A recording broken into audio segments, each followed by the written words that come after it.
सबसे शुभ। डुमवा घर के बास चंदलिया होला सबसे शुभ।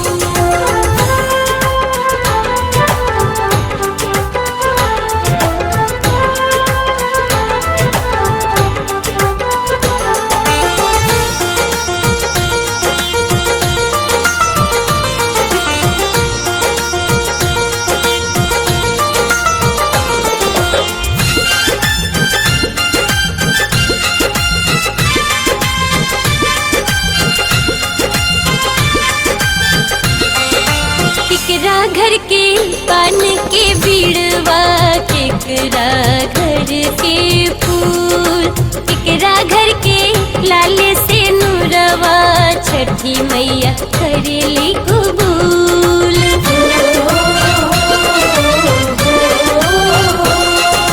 केकरा घर के पान के बीड़वा, केकरा घर के फूल, केकरा घर के लाली से नूरवा, छठी मैया करेली कबूल।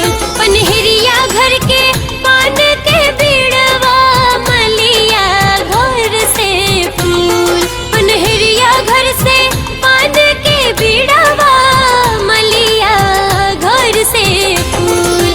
केसरिया घर के लाल से नूरवा, छठी मैया करेली कबूल।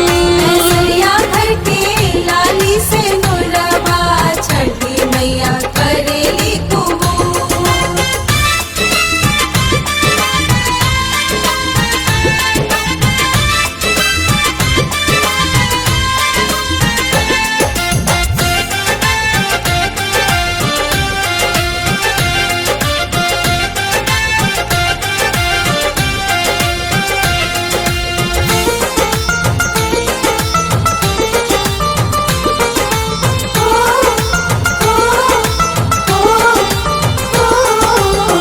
राही के डूबवा हर दिया, सूरजमल के भार, राही के धोती पियरिया, पेनी के अर्घ दिया।